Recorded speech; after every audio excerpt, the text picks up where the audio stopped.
There's a reason you won't hear what I'm about to tell you on CNBC. There's a reason Wall Street analysts won't say it in their research notes. And there's a reason the Energy Information Administration keeps doubling down on forecasts that contradict their own data. Because in today's world, going against the approved narrative has consequences. Analysts who challenge the consensus lose their bonuses.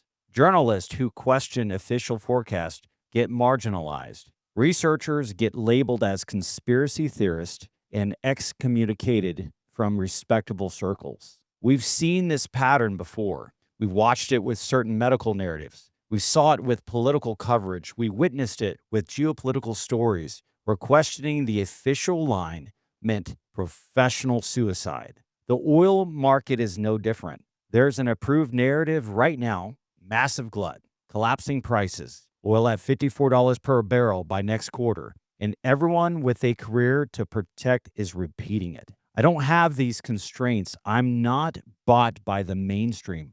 I don't collect bonuses from investment banks. My only goal is to show you what the data actually says, not what powerful institutions need you to believe. My name is Sean Pruitt, president of Kingdom Exploration, and over the past several weeks, I've compiled over 35,000 words of research into what's really happening in global oil markets. What I found isn't just concerning, it reveals a systematic deception. This is not a prediction, this is an investigation, and by the end of these 25 minutes, you'll understand exactly why oil prices are going to spike, when it's going to happen, and most importantly, why almost no one in the mainstream will tell you the truth. Let's begin. For the past decade, American shale oil has been called a miracle, the technology that made America energy independent, the innovation that broke OPEC's stranglehold on global markets.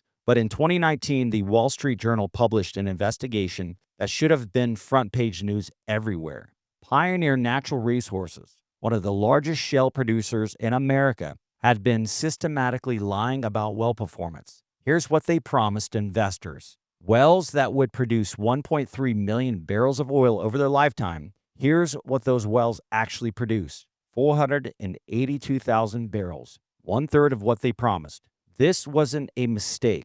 This was fraud. Internal emails showed Pioneer's own engineers developed better predictive models that revealed the truth. Management ignored them. When asked why they didn't adopt the more accurate models, one engineer joked, because we own stock. In May of 2024, ExxonMobil acquired Pioneer for $60 billion, the largest petroleum merger in 20 years. Pioneer executive cashed out at the top. Exxon inherited a rapidly depleting asset, but Pioneer wasn't unique. This is the entire industry. Here's what the data shows. From 2016 to 2020, U.S. shale added 6 million barrels per day to global supply. It was explosive growth, but in 2025, production growth has slowed by 25% to just 250,000 to 300,000 barrels per day. Non-Permian basins are now declining by 170,000 barrels per day. Art Berman, one of the most respected petroleum geologists in the world, has been tracking this closely. He recently stated U.S. liquids production is expected to remain flat or fall slightly through 2026. Even the CEOs are admitting it now. Vicki Hollub, CEO of Occidental Petroleum, said in 2025, between 2027 and 2030, it's likely that the U.S. will see peak production and after that some decline. Let that sink in. A major shale CEO is telling you peak U.S. production is 2 to 5 years away. Here's why. Shale wells are not like conventional oil wells. A conventional well in Saudi Arabia can produce 40 to 50 years at relatively stable rates.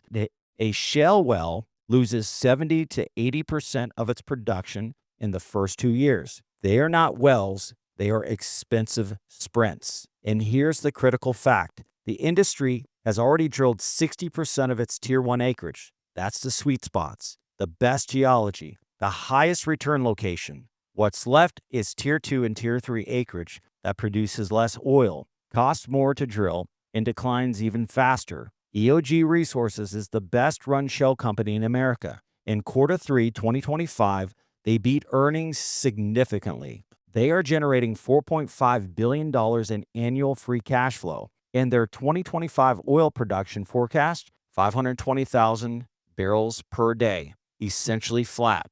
When the best operator in the industry can't grow production despite record cash flow, that tells you everything you need to know about the geology. The shale revolution is over. It's not coming back, and the 13 to 14 million barrels per day that America produces right now is as good as it gets. But the North American supply crisis doesn't stop at the U.S. border. Let me tell you what's happening in Mexico that almost nobody is covering. Mexico's state oil company, Pemex, is collapsing.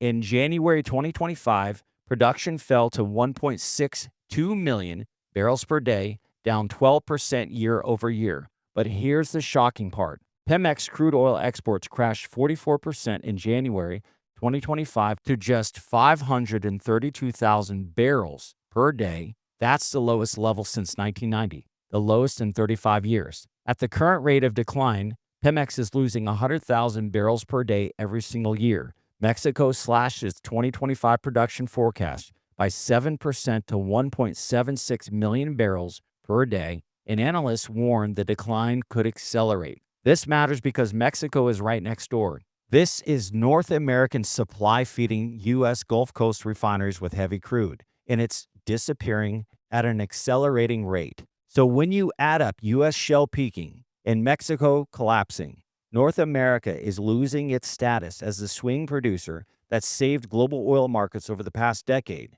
While shale is dying slow death, there's a catalyst that could accelerate oil price spikes immediately. And almost nobody is talking about it because understanding it requires seeing the bigger geopolitical chess game. Venezuela holds the largest known oil reserves in the world, 303 billion barrels. That's more than Saudi Arabia's 297 billion. We're talking about $1.7 trillion worth of oil and gas resources at peak production. Venezuela was producing over 3 million barrels per day. U.S. sanctions have crushed that to around 800,000 to a million barrels per day. But here's what should terrify oil markets. Right now, there are 10,000 U.S. military personnel deployed in the Caribbean. The USS Gerald Ford, the world's largest aircraft carrier, is in the region. B-52 and B-1 strategic bombers are flying missions off the Venezuelan coast. Elite U.S. Special Operation Forces are training for a potential invasion. According to reporting from the New York Times, the Trump administration is actively considering 3 military options. Option 1, airstrikes on Venezuelan military facilities, a shock and awe campaign. Option 2, CIA special operations to capture or kill President Maduro. Option 3, direct seizure of Venezuelan oil fields by U.S. military forces. The explicit goal, according to planning documents, is to starve the government of revenue and hand control of the oil industry to U.S. corporations, particularly Chevron. Maria Corina Machado, the U.S.-backed opposition leader who just won the Nobel Peace Prize, has publicly stated her plans to completely privatize Venezuela's oil industry and give priority access to American companies. Now, here's where this gets really dangerous. And this is what the mainstream won't tell you because it reveals the true stakes. If America successfully seizes control of Venezuelan oil, the largest reserves on the planet, it doesn't just mean regime change. It means the United States controls oil to reinforce the petrodollar system for another generation. It means forcing those 303 billion barrels to be sold in U.S. dollars, not yuan, not rubles. Russia, Iran, and China understand this perfectly. That's why they've invested billions into keeping Maduro in power. China is Venezuela's largest creditor, holding $23 billion in Venezuelan debt. Over the past decade, China loaned Venezuela over $62 billion.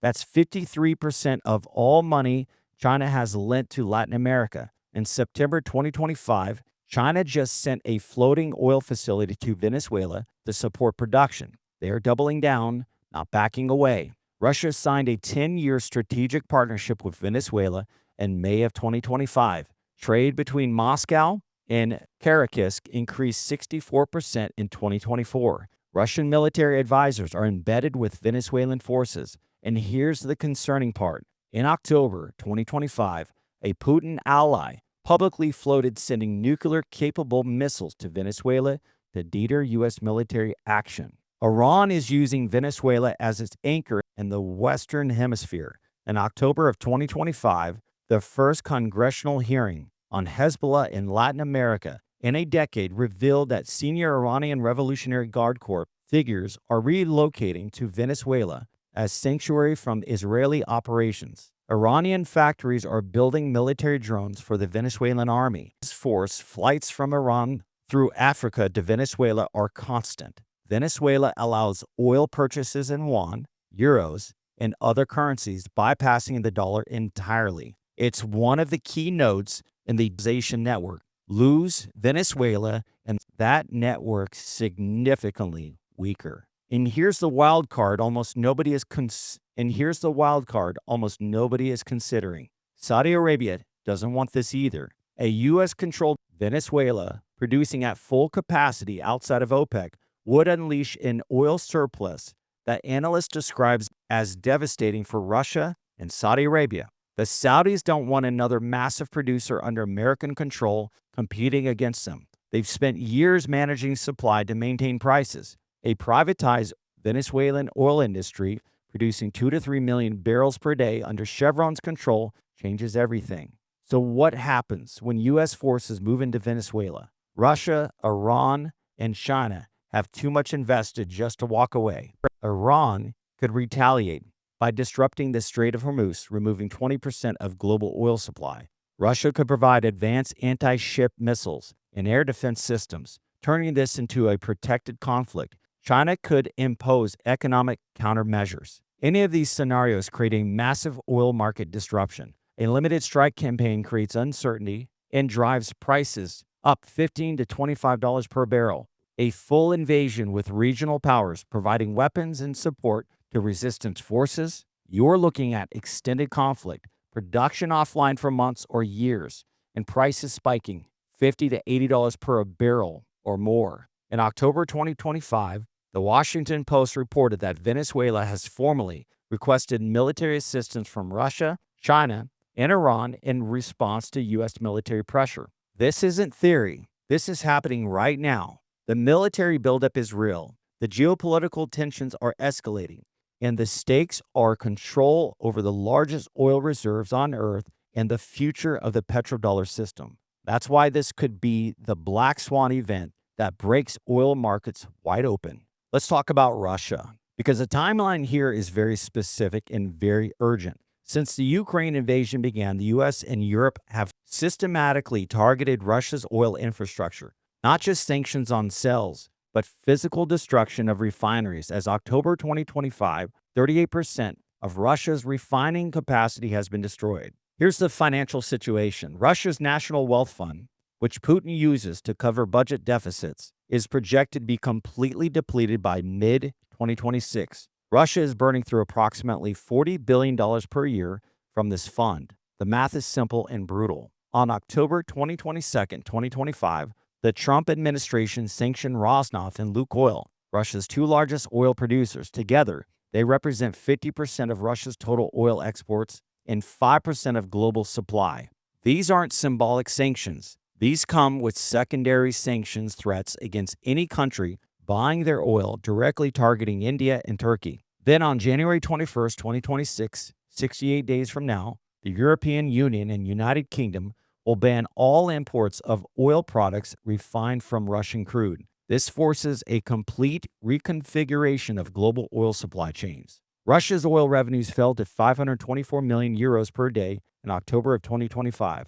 That's the lowest since the invasion began and down 50% year over year. Russia's operating on what's called a shadow fleet of aging tankers to evade sanctions. These ships handle 69% of September exports. They are old, they are poorly maintained, and they are one catastrophic oil spill away from triggering a regulatory crackdown that would remove 20 to 30% of its fleet service overnight. Here's the timeline that matters. Between January and March 2026, Putin faces maximum economic pressure. The National Wealth Fund is nearly empty. New EU and UK bans take effect, and he has no good options. What does a nuclear-cornered nuclear power do when it's facing economic collapse? That's the question that should keep oil traders awake at night. Whether it's nuclear demonstration, a Middle East provocation, or simply a production collapse as the industry crumbles, any of these outcomes removes Russian oil from global markets.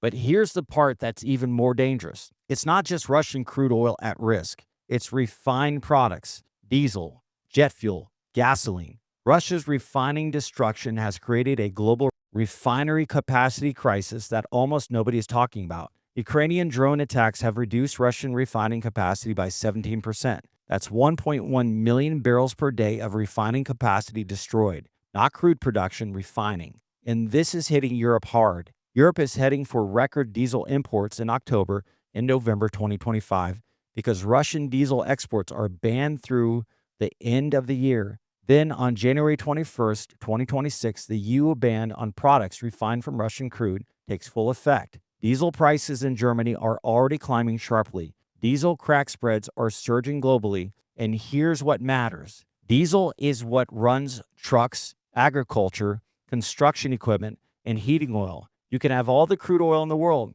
but if you can't refine it into products people actually use, prices spike. The refining bottleneck is getting worse globally. Two major U.S. refiners are shutting down in 2025, cutting 264,000 barrels per day of capacity, with another 139,000 barrels per day going offline later. Phillips 66 is closing its Los Angeles refinery by end of 2025. European and Asian refining margins just hit two-year highs. That's a signal of supply constraints in refined products. So even if you believe the crude oil glut story that the IEA is selling, the refined products markets are getting tight, and that's what consumers actually buy at the pump.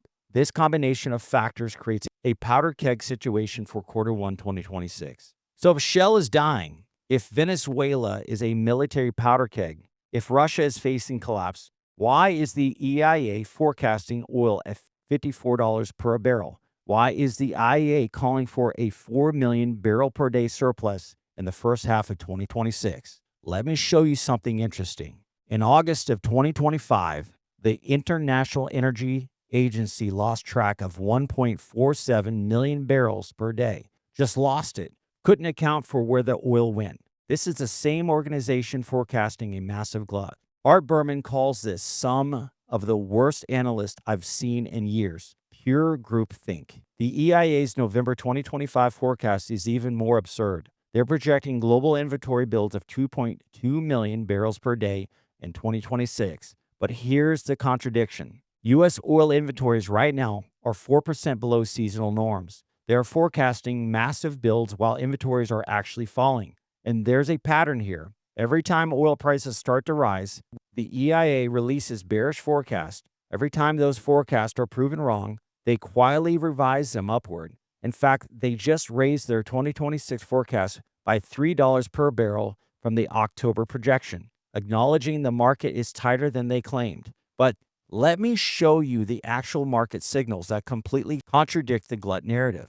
Oil futures are in backwardation. That means near-term prices are higher than future prices. This is the market structure that occurs when inventories are tight and supply is constrained, not when there's a massive glut. Berman tweeted in November of 2025, both Brent and WTI at backward dated. Inventories are tight and the crash hasn't shown up yet. The oil glut is a lazy meme, a normal bottom mislabeled by analysts too rigid or lazy to update their story. Global oil inventories are at the bottom of their 5-year range. U.S. commercial crude inventories are at 5-year lows. Floating storage has declined 12% since January of 2025. If there's a massive glut coming, why are inventories at 5-year lows? Why is the market in backwardation? Why are traders paying more for oil today than oil 6 months from now? The market structure is screaming that supply is tight, but the narrative says glut. And here's the bombshell that just dropped in November 12th, 2025. The IEA just published a report reinstating a bullish oil demand growth scenario. They are now saying oil consumption could keep growing to 2050. Let that sink in. The same IEA that's been pushing peak oil demand by 2030, the same agency forecasting a 4 million barrel per day glut, just published a scenario showing oil demand could grow for another 25 years. Bloomberg's headline, IEA now says oil consumption could keep growing to 2050. The narrative is collapsing in real time. They're hedging their bets because the data is not cooperating with the story they've been selling. This is the same pattern we saw with LIBOR manipulation, the same pattern we saw with mortgage-backed securities in 2008. Institutional forecasts that serve a narrative rather than reality. And here's who benefits from that narrative. Hedge funds holding massive short positions on oil, BlackRock and Vanguard controlling energy sector investments, financial institutions that profit from volatility they create. In late October, hedge funds held near-record short positions on Brent crude. Then the Trump administration sanctioned Rosneft and Lukoil, and reality hit. Hedge funds cut their short positions by 62,078 contracts in 1 week, the largest weekly decline on record. They got caught completely wrong-footed. The CFTC, which publishes this data, suspended operations for 43 days due to a government shutdown. They just resumed reporting on November 14th, today. When that backlog data comes out, we're going to see exactly how badly this big money was positioned. And if they are still heavily short, the squeeze potential is enormous. This is a GameStop situation, but in the oil market. Institutional shorts betting against fundamentals, and fundamentals always win eventually. Let's flip to the demand, because while everyone watches China's weakness, they're missing the bigger story. Yes, China's oil consumption dropped 1.2% in 2024. Yes, the real estate crisis is deepening. Yes, the EIA and IEA are all using China weakness to justify bearish forecasts. But here's what they are not telling you. The Chinese government is conducting strategic stockpiling of 530,000 to 800,000 barrels per day through 2025 and into 2026. They've mandated 140 million barrels in deliveries through March of 2026. State-owned companies are adding 169 million barrels of storage capacity by 2026. China's goal is 6 months of import coverage, which equals 2 billion barrels total strategic reserves. They're not halfway there. So consumer demand might be weak, but government buying continues regardless. The oil still gets purchased. It's just not showing up in gasoline and diesel consumption. Statistics that everyone focuses on. Let me tell you about this story everyone is missing. India. In January 2025, Indian fuel demand was up 3.2% year over year.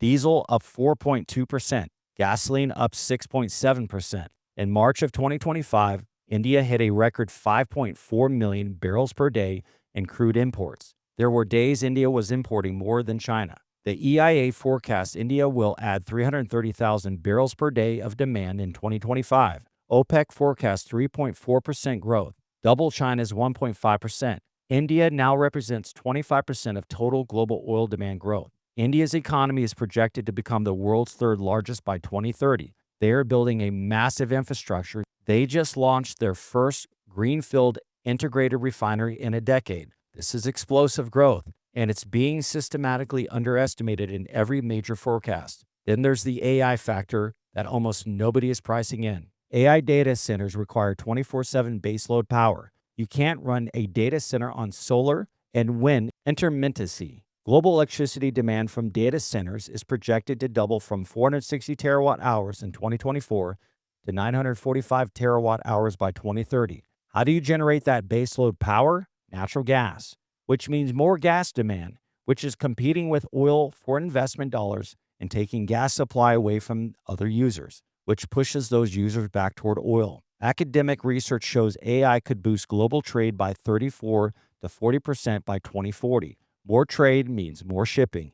More shipping means more bunker fuel demand. More manufacturing means more industrial diesel and heating oil. And here's a demand source that's about to kick in that almost nobody is pricing in. The U.S. Strategic Petroleum Reserve refill. On November 12, 2025, the Trump administration awarded contracts for 1 million barrels with deliveries starting in December 2025 through January 2026 to the Brine Mound site. But that's just the beginning. The SPR currently holds just over 400 million barrels out of its 700 million barrel capacity. Trump has pledged to fill it to the very top. That means adding 320 million barrels. Congress appropriated $171 million to begin refilling, but the full refill will require sustained purchasing over multiple years. If they buy at a rate of 200,000 to 350,000 barrels per day, that's consistent demand support for years. And here's the kicker. The facilities need over $100 million in repairs from structural damage caused by the Biden drawdowns. Energy Secretary Chris Wright told Congress the SPR sustained significant damage from the rapid releases. They have to fix the caverns while refilling them. So you have the world's largest oil consumer committing to add hundreds of millions of barrels to strategic reserves while simultaneously dealing with Shale decline and Mexico collapse. That's a massive shift from the Biden administration's strategy of trading the SPR to suppress prices. Let's address the EVs will kill oil demand argument directly. Yes, EVs displaced 1.3 million barrels per day in 2024. Yes, the global EV fleet tripled to 58 million vehicles. But here's the reality check. Oil demand is still growing because total energy demand is growing faster than renewables can supply. The IEA claims EVs will displace 6 million barrels per day by 2030, but their own gasoline demand forecast only shows a 1.6 million barrel per day decline. That's a 4.4 million barrel per day discrepancy. Where'd that oil go? The math simply doesn't add up.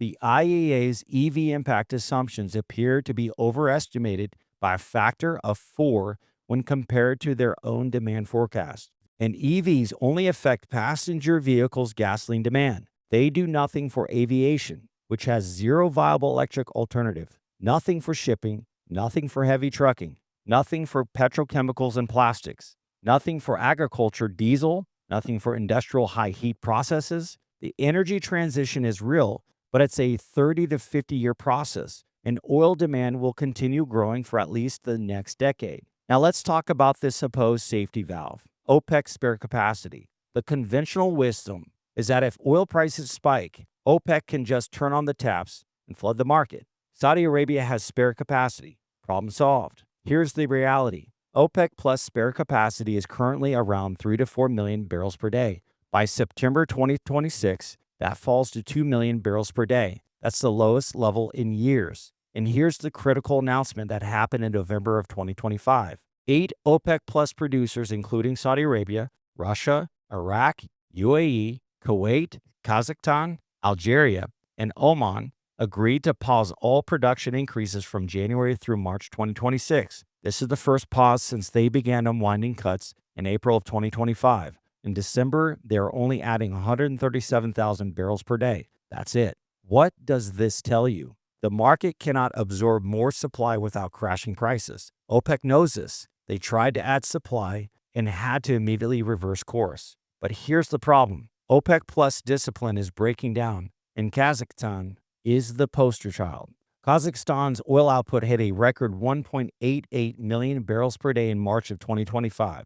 Their OPEC plus quota, 1.468 million barrels per day. They're producing 420,000 barrels per day over quota. In February, they hit 2.12 million barrels per day. The reason? Chevron's Tengiz field expansion just added 260,000 barrels per day of production. And Kazakhstan's energy ministry told Reuters, bluntly, we will prioritize national interest over those of the OPEC plus group when deciding on oil production levels. Why? Because Kazakhstan says 70% of their oil is controlled by international consortiums, and the republic has no right to enforce production cuts on their fields. Saudi Arabia is furious. Multiple OPEC plus delegates said privately that frustration with Kazakhstan's quota cheating was a factor in their decision to pause production increases. Why should Saudi Arabia keep sacrificing revenue when Kazakhstan is flooding the market? This is how OPEC plus collapses. One member cheats, others see it and get angry.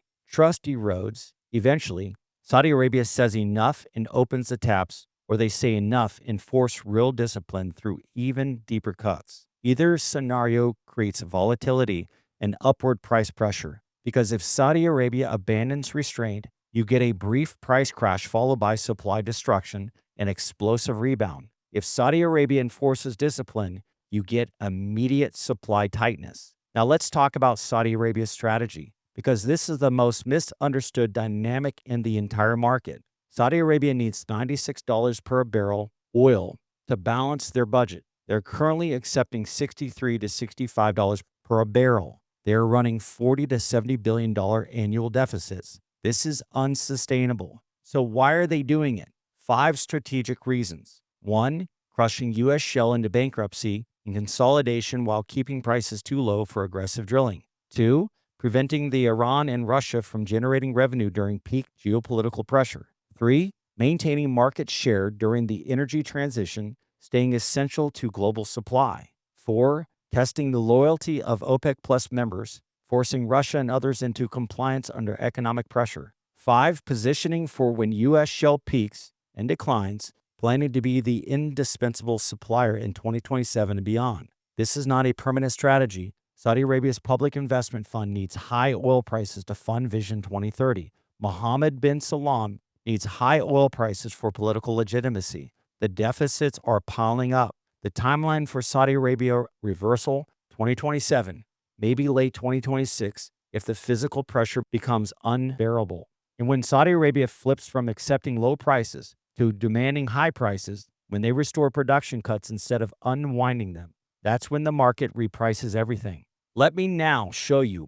how all of this converges. We are currently in Q4 2025. Oil is trading around $65 per barrel for Brent. The financial media is bearish. The EIA is forecasting $54 by Q1 of 2026. Hedge funds were heavily short until the Russian sanctions caused that squeeze. January 21st, 2026, EU and UK bans on Russian oil products take effect. Supply chain chaos begins. January through March 2026, OPEC Plus production pause. No new supply added. Russia's national wealth fund approaching depletion. Venezuela military situation potentially escalating. Q4 2025 shale production data released, potentially confirming decline. This is the highest risk period. Multiple analysts are calling this the critical convergence window. Q2 2026, April through June, Russia potentially facing collapse or desperate actions. Summer driving season demand surge, hurricane season beginning in the Gulf of Mexico. OPEC spare capacity continued to fall toward that 2 million barrel per day minimum. Q3 to Q4 2026, spare capacity at absolute minimum. Shale decline becoming undeniable in the data. Saudi Arabia facing extreme physical pressure. EIA and the IEA forced to admit their glut forecasts were completely wrong. Narrative collapse. I've identified 20 specific catalysts that could send oil prices higher, each with estimated probabilities and price impacts. The moderate convergence scenario with 50% probability gets you to $90 to $110 per barrel by Q3 to Q4 of 2026. That's shale decline confirmed at 1.5 million barrels per day. OPEC extending the pause and beginning to restore cuts. Russia's shadow fleet crackdown removing 500,000 barrels per day. India demand exceeding forecast and spare capacity at the 2 million barrel per day minimum. The strong convergence scenario with 25% probability gets you to $110 to $140 per barrel. That's accelerating shale decline above 2 million barrels per day. Russia taking desperate action. Spare capacity exhausted by disruption event. A Middle East incident between Iran and Israel. The EIA and the IEA narrative collapse. And China extending strategic stockpiling beyond March of 2026. The extreme convergence scenario with 5 to 10% probability gets you above $140 per barrel, potentially to $200 or higher. That's the shale collapse. Russia using a nuclear demonstration or production collapse, Strait of the Hormuz closure, China invading Taiwan, and OPEC unable or unwilling to offset. Even Goldman Sachs, which has been bearish, is now acknowledging a strong demand and a constrained supply. They've created scenarios where sustained Strait of Hormuz disruption sends Brent $90 to $130 range. The writing is on the wall. You just have to be willing to read it. Now let me show you the final pieces that could trigger the oil price explosion. And this involves understanding the currency war that's about to escalate. In November of 2024, President Trump threatened BRICs countries with 100% tariffs if they attempt to replace the US dollar. He stated explicitly, "You leave the dollar, you're not doing business with the United States because we're going to put a 100% tariff on your goods." But here's what Trump doesn't seem to understand. BRICS countries represent 55% of the world's population, 45% of the global GDP, and control 60% of the world's known oil and gas reserves through members and interested parties. And they're not backing down. They are accelerating. By mid-2025, 90% of intra-BRICS trade is being conducted in local currencies, up from 65% just 2 years earlier. China's cross-border interbank payment system now has 1,467 participants across 119 countries, bypassing the U.S.-controlled SWIFT system entirely. Russia's finance ministry reports that national currencies now make up 65% of BRICS trade, with the dollar and euro falling below 30%. Here's the oil market connection. As BRICS accelerates de-dollarization, China decreased imports of American oil by 90%, turning to Canadian and Russian oil instead of retaliation. India is buying Russian oil in rupees. Brazil and China are settling trade in yuan and real. But Trump's tariff threats could trigger something far more consequential. Treasury Secretary nominee Bassett specifically cited India continuing to buy Russian oil as grounds for tariffs. Think about what happens next. If Trump forces India to choose between U.S. market access and energy security, India chooses energy. That's 3.4% annual oil demand growth, 330,000 barrels per day increases, buying from Russia, Iran, and Venezuela instead of U.S. allies. If Trump imposes 100% tariffs on BRICS nations,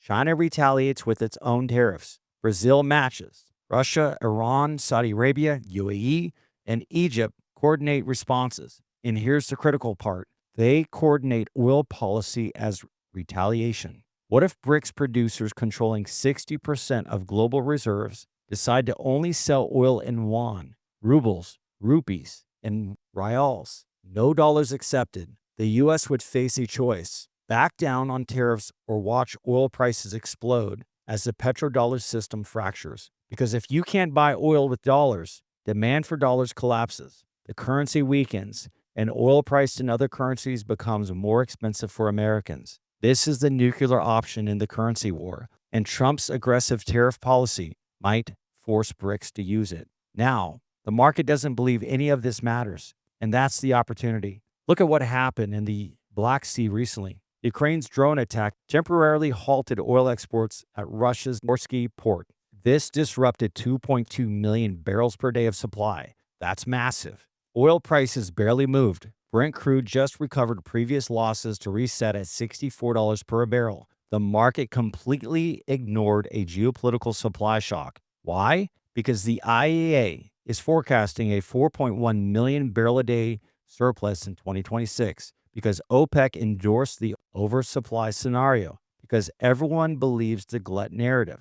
But that's exactly what creates asymmetric opportunity. When the market ignores real supply risk because of false narrative forecasts, that's when prices can move violently. Now, before I walk you through the final convergence scenarios, I want to mention something briefly. At Kingdom Exploration, we're actively developing oil and gas wells positioned to benefit from exactly what I've been describing. If you're interested in learning how qualified investors can participate directly in oil and gas production, I've included detailed information in the comments section below. This isn't for everyone, but for those who understand where energy markets are headed. It's worth exploring. So here's the conclusion in what to watch. The oil price spike is not a question of if, it's a question of when, and which catalyst triggers it.